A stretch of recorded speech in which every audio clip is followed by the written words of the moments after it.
Alright guys, so today here's the deal. I mean, our strawberries are looking good, but we only got, not even half of them to sprout up. So I don't know. I don't really know what the cause of that was, because it was equal parts. This container had, 4 of them, and this container had, I think, 4 of them sprout up. Or 3 of them, something like that. 3 of them, yeah. So I don't think it was the solution or anything like that, or the sunlight that they were in. I just think it had to be the roots, which they sat in my garage for months, so they might have just been bad, And then this one, I don't know. This could have been sun and the roots, but because these were all little bitty roots that I wasn't sure were gonna do anything, and none of them did anything. So it could have been the solution, but I've checked everything, and I mean it's the same as everything else that I put together. So I don't feel like that's it. I feel like maybe it's just a bad batch. That's what happens when you buy strawberry roots at Walmart, I guess. But these are taking off real nicely. And I've moved them all into one container, and then we got another one over here. And what I'm going to do today is I'm going to try to plant some of these pepper plants in these spots and these spots. And basically what I'm going to try to do is something that I've never really done before in my hydroponics, and that's I'm not going to wash the roots off. I'm just going to take they come in these little, I got them in these little starter things here, and I'm just going to take the whole cube of dirt and just put all of it down into the net cup, and just make sure the water level is touching the a little bit above the net cup. And if I need to backfill with some hydrogen, then I'll do that. So we're going to go ahead and do that. First thing I gotta do is pull all these strawberry roots out.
Alright guys, so I feel pretty dumb, honestly, right now. Here's what happened. So this container is crappy, and you can see you have to tape this lid on to keep it from to keep the sides from buckling out and popping the lid up. And so when I filled this thing up originally for the strawberries, and I put the strawberry roots in, I never double checked the level because it was taped shut. And so I don't know if you could tell, but when I went to go put these in, the water level is not even close to the bottom of the net cup. So I'm kind of thinking that's why my strawberries did not sprout at all, which is pretty stupid. I should have checked the water level. But I think what I'm going to do is I'm going to take those strawberry roots that I pulled out of here and the other side, and I'm going to go ahead and plant them in the garden and see if they sprout up that way. And we're just going to roll with what we got here. So the ones that I planted over here are these are sweet peppers. I can't remember, sweet banana pepper, I think. Something like that. And these are jalapenos and some kind of other pepper. I can't remember. These are a couple hot peppers.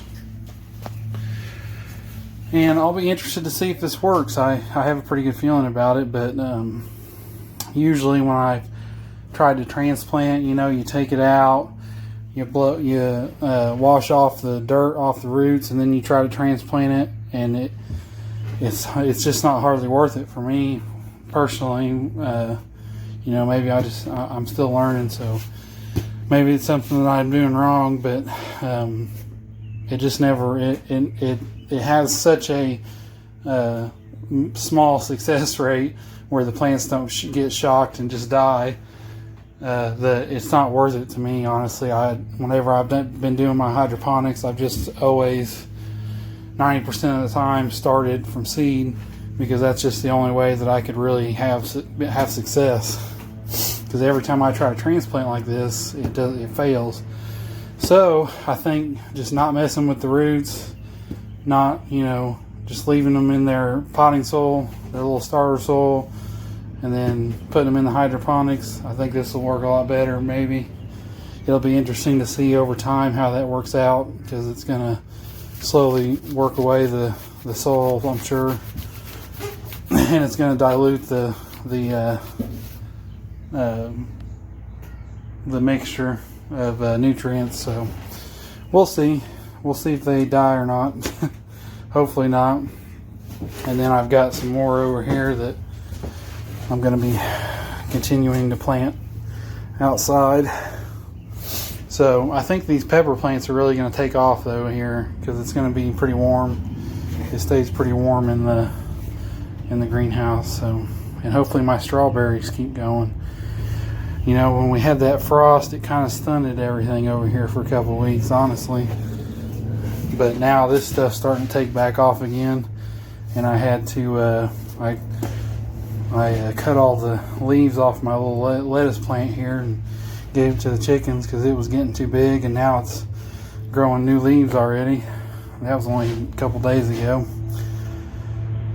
And like I said, these ones have just been stunted. I mean, they haven't grown hardly at all for the last couple weeks, so I don't know. We'll see. I was kind of worried about it. We were getting some root rot after that frost and everything, but now, if you can tell, we're getting new roots again. So it's like we're starting over again, almost. You know, they're getting a whole new bush of roots going down there. So that's probably why they've kind of stopped growing a little bit. So once they get a new root system developed, they'll probably start taking back off. And this tomato plant, honestly, is still going. I mean, it hasn't been affected as much. So I'm gonna have to figure out how to support it in my hydroponics. But I think that's going to be it for this one. Hopefully I'll keep you up to date and let you know how the peppers work out, and hopefully my strawberries keep growing. But I think we're on the right track. So thanks for watching.